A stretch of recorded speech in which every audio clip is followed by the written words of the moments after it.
Alors, je vais me permettre, par le chapitre de Sainte Bernadette, il aurait fallu plusieurs livres à écrire, mais là, je me borne à donner, disons, une indication et une quintessence de ce qu'elle a été.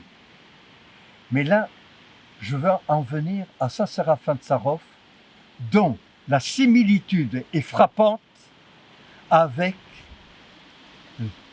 les apparitions de Lourdes.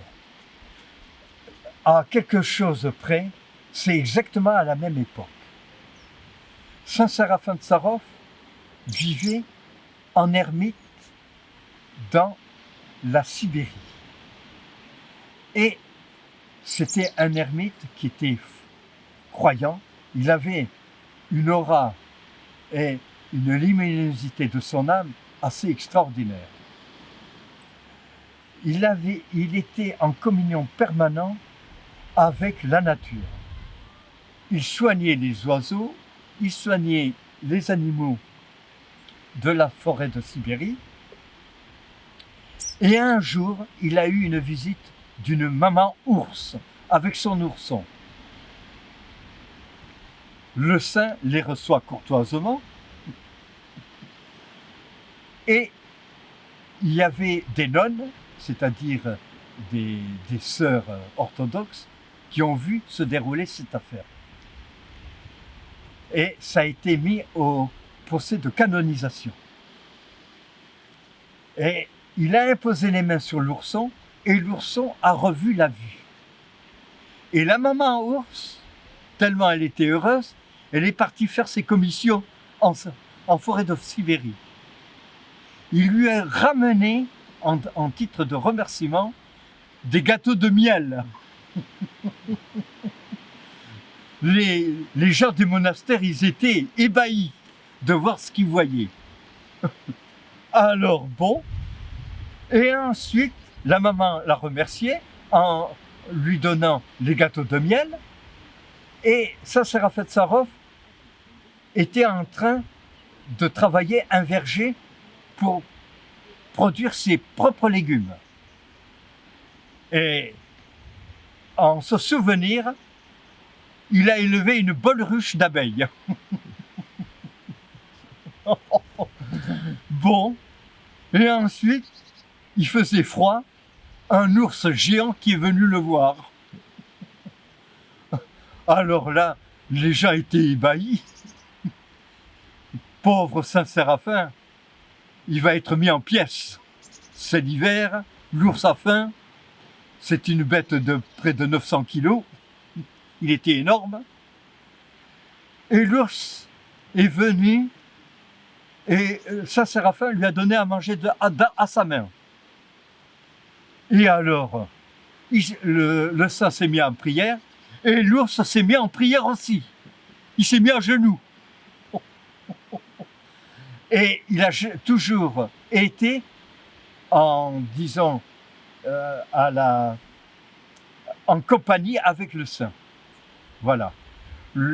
Un jour, le tsar de toutes les reçues est venu le voir. Et il a dit, mon père, qu'est-ce que vous pensez de mon avenir?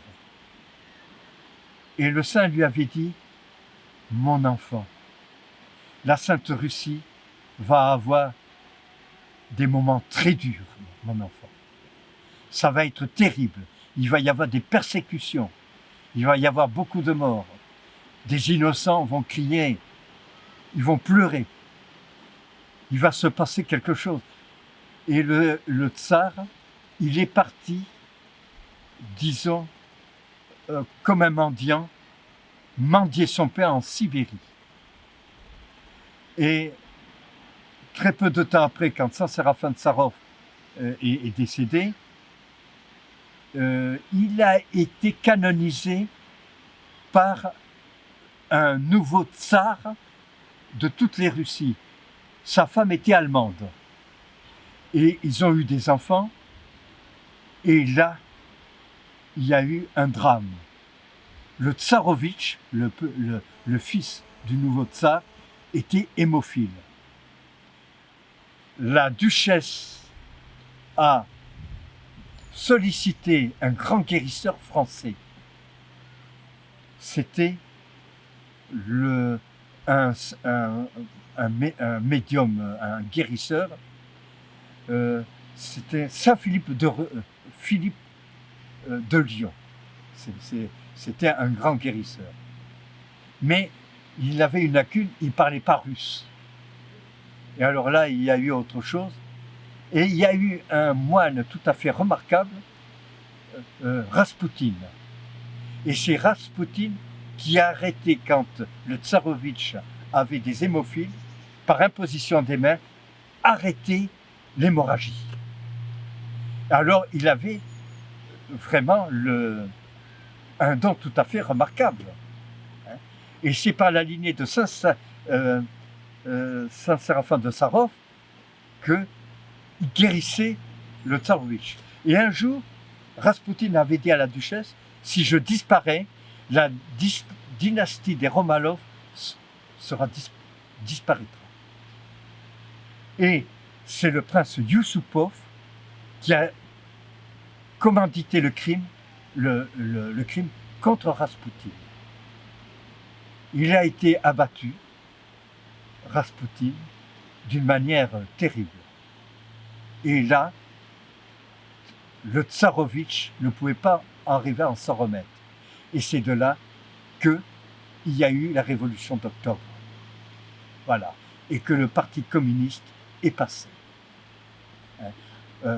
Lénine, bien sûr, on disait Lénine, mais Lénine, il a fait tuer 1 million de Cosaques. Il a été, vous savez, on parle de Staline, mais Staline, ça a été quand même Lénine qui a mis au pouvoir Joseph Staline, qui avait fait ses études de théologie à Tiflis, en Géorgie. Voilà.